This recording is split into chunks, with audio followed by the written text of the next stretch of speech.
Dracula!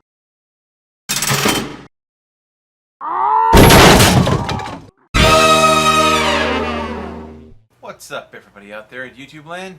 Wrath2501 here. Okay, this looked interesting. This is the 5 rules of Infected, Left 4 Dead 2 versus Beginner Guide. This is by Iron Beard. Never done their stuff before, but this just seemed kind of interesting. I love it when people give these kind of tips and stuff like that. So let's see what he's got for us. Ed, go. This is a long one. They're everywhere these days, and when you eventually become one in Left 4 Dead 2, you need to know how to carry yourself. Looks like my family. Playing Infected in Versus mode is a very Except they're all different game boomers. to playing Survivors, and naturally a lot of new players will struggle to get to grips with this. So I offer you the 5 rules of Left 4 Dead 2 for Special Infected. If you can take these points on board and try to apply them, I guarantee you will be a better Left 4 Dead 2 Infected player. So, let us begin. They start attacking each other? Oh! Okay. They just started attacking each other. Rule number 1. Don't spawn too early. That was perfect, dude. Okay, there was... intro clip again. Okay, 1 second. There was nothing wrong with what they just did. That was perfect. That was 100% perfect, okay? It's a dick move from a charger, but that was a perfect move. Now, just listen this There was time. nothing wrong with what they did there. Now, as you probably noticed there was a whole lot of noise when you're alive as Infected. So once you've spawned in like this boomer here, the survivors can hear all the noise you're making. And naturally, they're going to have a guess at where you are. He wasn't via talking some about what shots the through charger this did. wooden door because they're not bulletproof. And well, it's a complete waste of an Infected life. Infected lives matter, goddammit. Here's another one. A smoker that spawned in early by himself, and all the survivors can hear exactly where he is, and they'll slaughter him before he can do anything useful. In this clip, I can hear charger noises coming from over here, and it's the only place I know that a charger could spawn. I'm going to keep running along downside this fence to make him think I don't know that he's there, and bait out his charge. Which works, and he completely wastes his charge doing nothing. So, understand, when you spawn too early, the survivors can hear you and they will figure you out. They'll either try and take you out before you can do anything, or try and bait you out and use your own noise against you. This is probably the biggest mistake that new players make, not realizing the importance of audio in Left 4 Dead 2. So, what can you do as a newer player to stop this? Well, it's obviously very simple. Stop spawning so early. You want to spawn a second or two before your intended attack. This gives the survivors very little time to react to the audio feedback that you get from you spawning. Hey, good boom. Good Do boom. it with the boomer there. Here's another one with the smoker at the start of Dead Center. This is a That's what we common call a smoker boomer spot bomb, because you know, literally because you this jump place down already from high. waiting for me to be here because he's expecting it. But still, I'm not going to spawn to the last second, making this other guy think it's safe, and then I'm going to pull him off the edge, hopefully setting up my teammates to make some plays. Or not. Another one here is the Spitter, and I'm trying to work with this charger. I'm waiting for him to charge somebody, but he hasn't spawned in yet either because he knows he'll be heard. He spawns in before he makes his attack, goes for it, I do the same, and we're going to get an in-cap on this guy because we had the element of surprise, and they had very little time to react and nothing they could do to stop us. If we had both spawned in, they would hear us and expect the attack and probably be able to avoid it. And this is also very crucial for insta-kill type things. With charges out of windows, very common. I'm going to spawn last second, charge this guy out of the window. If I was sat there waiting as the charger already spawned in, they'd hear me and they'd come back to shoot me before I did anything. So spawn last second and use the element of surprise. It's an ambush, the simplest of strategies. The only exception to this rule is the hunter, because while every other special infected will make a specific noise when it spawns in and when it's running around, the hunter is completely silent in both. You can spawn in silently and run around completely silently. It's not until you crouch and prepare for a pounce does the hunter make any noise. So realize the importance Damn, that was a of good not giving shot. yourself away by spawning too early. Ambushes are the key. Spawn and go, as I always tell people on stream. Spawn and go, spawn and go. That means spawn and attack straight away. Here we go. Spawn and go. Attack. Spawn and go. Oh! Spawn, Strike. run around and then go, because that gives them time to react. Spawn and go, so the bastards have no time to see you coming. Pause on that. Oh, tank. Rule number 2. Attack together. Much like the survivors, the infected need to work together as a team. And this jockey is a shining example of why. Because when you charge into a crowd of healthy survivors by yourself, you do sweet fuck all. This means you need to pay attention to your teammates, where they are, what it looks like they're planning to do, and try to all attack together. You can see here I'm waiting for the charger and the boomer to go because some infected are better at going first than others. If a jockey goes first, he's probably going to get knocked off and killed straight away. So I'm going to wait for an attack to come in, grab someone myself. The smoker's just come out. He's going to grab the guy that comes to save the guy from me. And well, we get a good bit of damage here. We've got about 60 points of damage because we worked together as a team. If we attacked one by one, we probably would have got about 10 points. Here's another example. Hunter's going in, Charger's coming in after him. Charger's a great distraction. I'm going to smoke somebody. Spitter's going to come in and get involved. And they're distracted trying to take out the Charger now, which buys me time to do damage as the smoker. And to keep this guy in the spit, which the Spitter has provided. And we're going to do a nice bit of damage. That is a huge amount of damage. Because we worked together. The key thing that's happening here is distraction. When all infected attack at the same time, the survivors can't deal with them all at the same time. They have to deal with them one at a time, which means it buys time for each of the different infected. You can see it happening here. The guy's trying to save someone from a charger, which has bought me time as the hunter to smash this guy's face off. And then the Spitter stops him right there. Boom's just gone off. I'm going to come in as his jockey, grab the guy that can see, as the other ones are blind. The Chargers come in the train. The Spitters come in the train. Oh my God. Getting stuck by zombies in the train and downed by Spit. And well, that's all she wrote for this team. Because we worked together. So realize you are on a team and in a team cooperative game, even when you're playing infected. It's not just survivors that need to work together. So in future, before you spawn in, pay attention to the timers on your teammates at the bottom of the screen. You see here, I could spawn in and dive down right now as a jockey, but I'd be just like that guy we saw at the start of the rule, and I'll do absolutely nothing. So I'm simply going to wait. Wait for my teammates to be ready to spawn so we can all attack together, especially as there's about to be an event coming up in this particular level. And it's also a case of paying attention to the outlines of your teammates. You can see here I've got a charger on my left, a jockey and on the my environment right. too. I've already spawned in because I tried an attack but decided to pull back. Now everyone's moving in, I'm going to move in as well, and you can see we're all attacking together, which is giving the survivors a lot to deal with, a lot of distractions. There's only one guy that hasn't been affected. He's now going to try and save everyone. The other guy's been boomed over there, and we're doing a ton of damage because we're attacking together. Together. With all that being said, there are still times and situations where attacking alone is justified, like particularly insta-kills for charges. You can see here, I'm attacking completely alone, but I'm going to run a guy off the roof, so it's worth it. Boomers can also be good for attacking alone, because if you can get a successful boom on a couple of people, it's going to slow that enemy team down fairly well, which also buys time for the rest of your team and yourself to respawn. But there are times where attacking alone is justified for all special infected. You can see this smoker's getting a grab here. He saw an opportunity with a guy who'd run too far ahead by himself and had isolated himself, which is what I was trying to do as well. But I'm going to get the guy that comes to save him instead, which is also a good tactic. If somebody grabs somebody who's isolated... and somebody's over there getting jockeyed and another one's down. That's it. That team's over. And then get them instead. The same idea here. I'm going to try and pounce on the last person through this door to try and grab them, but a smoker has the same idea. You can see has grabbed him. I could have pounced on Coach there, but it would have been a waste of the smoker. Instead, I'm going to buy time for the smoker by pouncing on the next person to come along who is going to try and save him. And you can see a bit of teamwork is happening even though we weren't planning it.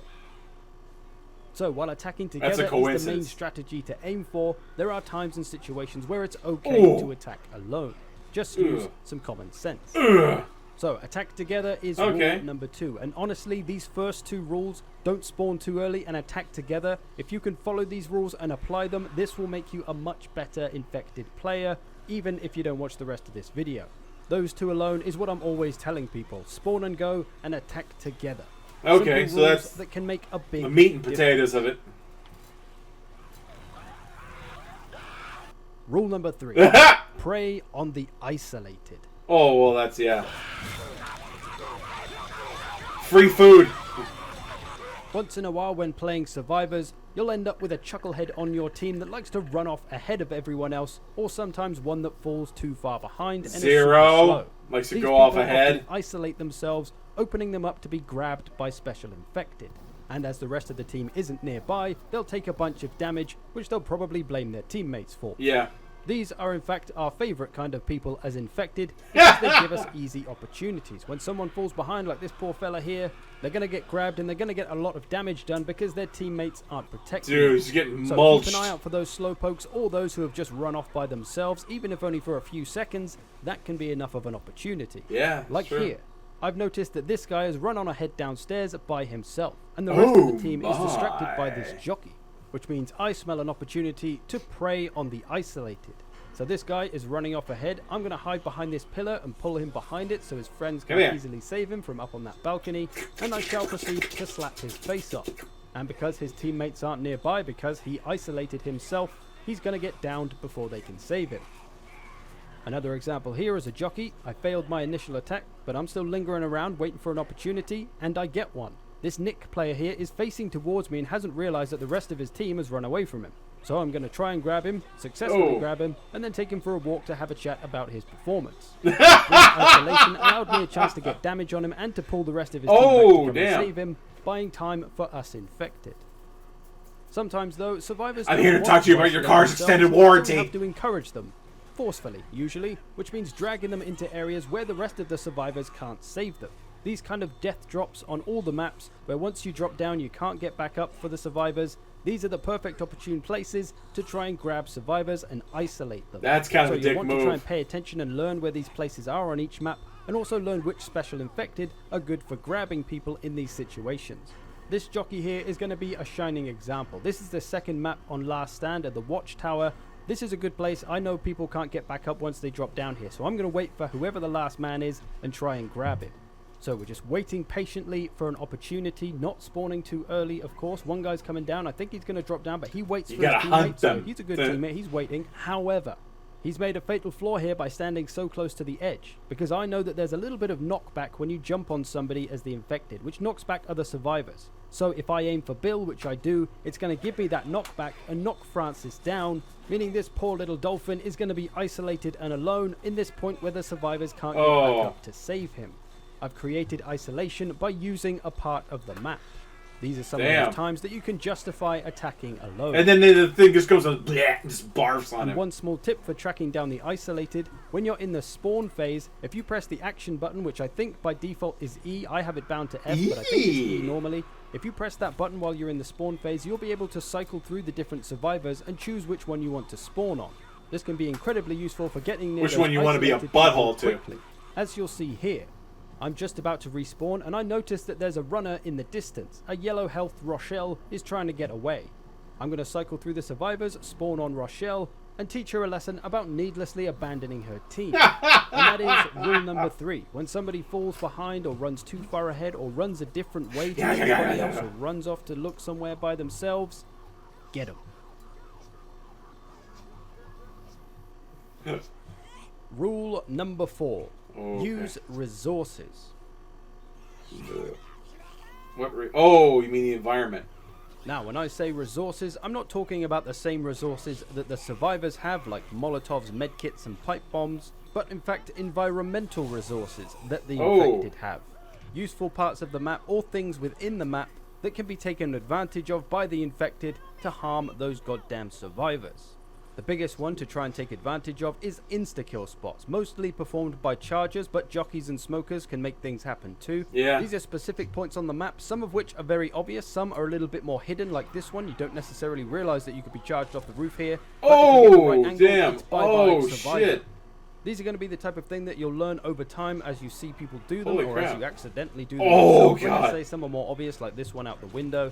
So Yeah. if you get a charger around these certain points as you learn them, Rocker you should try hates to go that. for He the insta-kill. friggin' There's a good hates chance when you that might happens. mess it up, but whatever. You don't get any good practice unless you try, so you might as well have a go, and maybe you'll Oh, kill he's a stuck survivor. down there though. He didn't And die other though. infected can help out the charger to get these insta-kills as well, as you're going to see this smoker do. He's going to grab one just so it keeps them in my line long enough so that I can charge them out the window. Smokers and jockeys can be great for pulling survivors off ledges and edges, which although doesn't do much damage, it does slow them down and create a very awkward situation, allowing other infected to help slow them down and to keep that person hanging. Yeah. So see those edges as resources.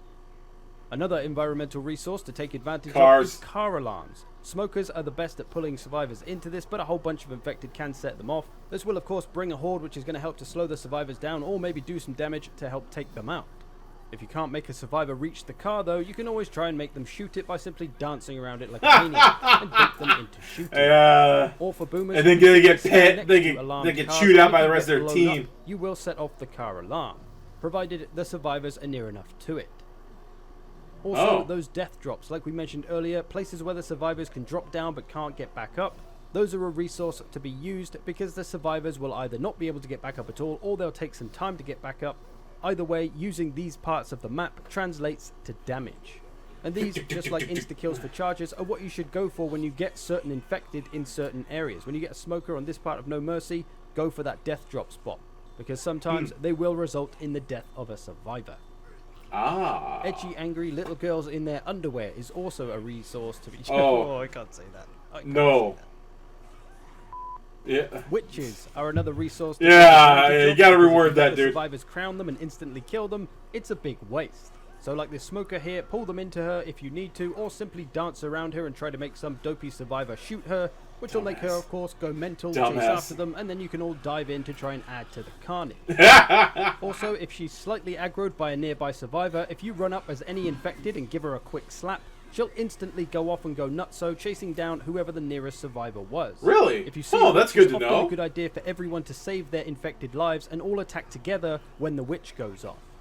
And a few last random resources to make use of. Fire. Fire is a good one, although there's not a lot of good places to make Yeah, use fire, of fire. fire, There is fire. some fire in certain levels which will kill survivors very, very quickly, like this little middle bit in this part of Dead Center. This burns people to death in a matter of seconds. Really? More so than other fire spots in the level. Narrow passages and choke points are a great place for chargers to set up their attack, Yeah. or for boomers, because all the survivors are together. Dude. So things like bridges, staircases, and hallways Took out the can whole be very team, man. dangerous.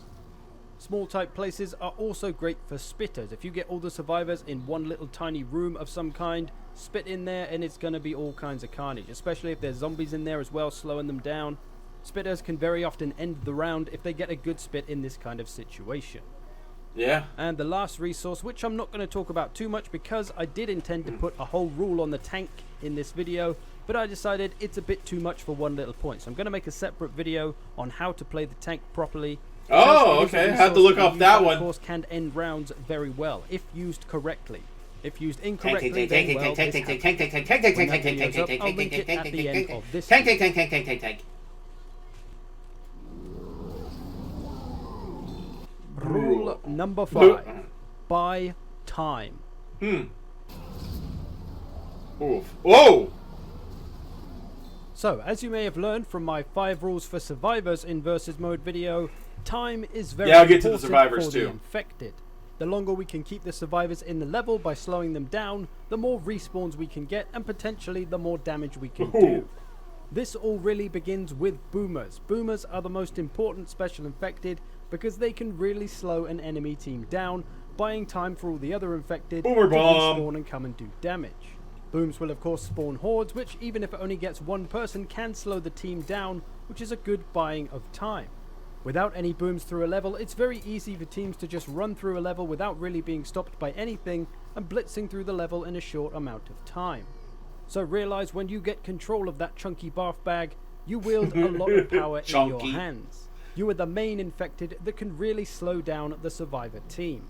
So be sure to try not to Basically, waste your them, zombie and to at Big least get a Chungus. boom on somebody. Because boomers win games, my friend. Boomers win games. Boomers can also be exceptionally powerful on downed or incapacitated survivors, because a horde will be able to kill them very quickly if they don't have any kind of support, and if they do have support trying to revive them, it can make that very difficult Oh, too. yeah. Because the revive bar that a survivor gets when they're reviving another survivor keeps getting reset every time a zombie or any kind of infected hits that downed survivor. So it can be nearly damn impossible for a survivor to revive a downed just set 'em on ally fire. when zombies are constantly charging at them. And as you can see here, even though 2 of them were trying hard, they couldn't save the downed, boomed on survivor. So aside from booming on survivors to slow them down, just anything you can do to slow them down and to buy just even 5 or 10 Have a extra jockey seconds pull them can really backwards. pay off in some situations. Over here I see a downed Francis being revived. I'm going to rush my ass over there to try and slap the downed Bill so that he gets downed again. So he's trying to revive him, slap him back down. He has to reset and start again. So sometimes it can be worth kind of sacrificing yourself, or if you're nearly dead, sacrificing yourself to keep slapping that downed survivor so that they stay down, and it gives time for everybody on your team to respawn and hopefully to finish them off. So be sure to think of ways on how to slow the survivors down. Spitters can give some area denial in certain situations, which isn't the best use of spitters, but in this part of this level, we're getting desperate. And that is in fact going to pay off later. So we're buying some time now with these downed survivors. There's going to be a smoker in a second who's going to pull someone off an edge. And again, that's going to buy us time. It's not going to do any damage to Bill, who's just been pulled off the edge. They're going to get him straight back up there, but it's buying 5 or 10 seconds for respawns, which can add up if everyone's getting 5 or 10 seconds every now and again. Yeah. Because that adds up over time into extra respawns, extra lives, and it means in this case I'm going to get a charger right before they get into the safe area of the map and take Francis for a little ride downtown. Oh, that was Francis. I thought it was Zoe. So find ways to slow the survivors down and buy yourself and your allies time to respawn. Even a simple boom on a single target can be powerful in the right situation. If they can't defend themselves very well, they're going to get the crap kicked out of them. Yeah. Using jockeys and smokers to pull survivors back through parts of the map they've already been through, forcing them to run round again, can also be a good play in certain parts of the map. There's a variety of ways to slow the Some cool little tricks, down. mostly common sense, but some cool little tricks in this. So there you go. The 5 rules for Special Infected in Left 4 Dead 2. But hold up, I'm not done yet. For all of you good people who have taken the time to watch this video all the way through, I offer you my super secret pro bastard tips. Pro bastard tips? Let's have a look. Now you have my Super attention. Pro bastard tip number 1 is that no matter how good your ping and everyone else's ping in the server is, there's always a bit of lag on the survivors. Allow me to demonstrate. I'm lining up Zoe here for the kill. I'm going to take a pounce and... oh, look at this. I seem to have missed. Zoe is here. I am here next to her. I've clearly missed, right? But oh no. I've actually pounced her for 18 damage, meaning I've landed directly on top of her. Oh no. But as we saw, I wasn't anywhere near her, really. So basically, every player in the game has a little bit of lag on them, which is no fault of anyone's, it's just how the game is. But it only affects you on Special Infected, because where the person is on your screen isn't actually where they are in their game, which means there's a little bit of latency and lag going on, which can make things frustrating and difficult for Infected. Oh no. So realize, when a survivor is here on your screen, they're actually probably about here. So you need to kind of lead the target and attack where they're going to be in about half a second or a second's time.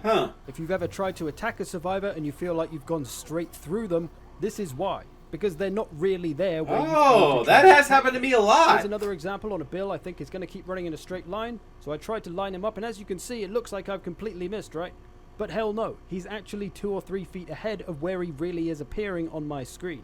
So you need to aim ahead of where that person is. Here's one in slow-mo. You'll see I'm not really anywhere near him, but I'm going to get the charge all the same. So that's pro tip number 1. Aim a little bit ahead of where the survivor actually is, because there is some lag going on. This That was is what weird. It's so hard for jockeys to jump on people, because they're never actually there when you're jumping in a straight line like they do. So it's really difficult if you don't try to cater to that lag. So aim ahead to make the grab. Oh my Robuster god. tip number 2 is all about spawning and line of sight. Because you can spawn in places that you might not expect if you can simply break line of sight with all the survivors. You can see him trying to do it behind this thin pillar here, and the moment that all 4 survivors are out of line of sight of me behind this pillar, I'm able to spawn, even though realistically they won't be able to see my big ass charger shoulders sticking out from behind it. But if I can break my line of sight with all 4 of them, I can spawn. Here's another example with a spitter. I'm going to use these trees, and all I have to do is get all 4 of the survivors behind the tree, and I'm able to spawn. You can see here, really they would be able to see me if I spawn here, but because my line of sight with them is broken, I'm able to spawn. So using this way, even the thinnest of objects can provide you a spawn point if you can get all 4 of the survivors kind of behind it, so line of sight is broken.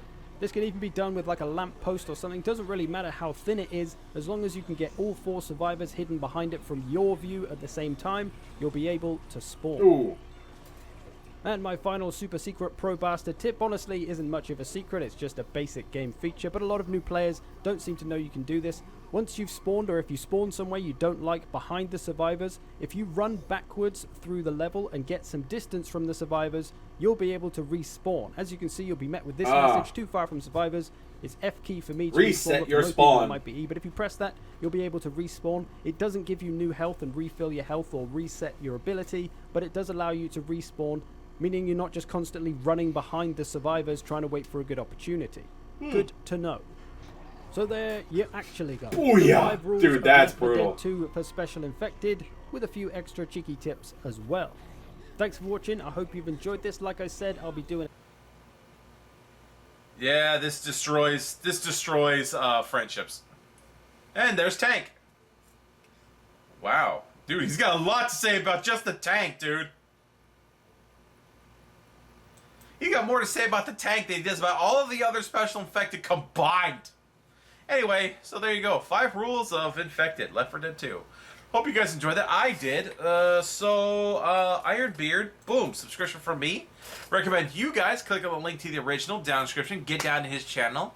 Like the original, sub to him. He only has a little bit less than 3,000 subs. So, yeah, let's get him up there. Let's pump him up a few thousand, guys.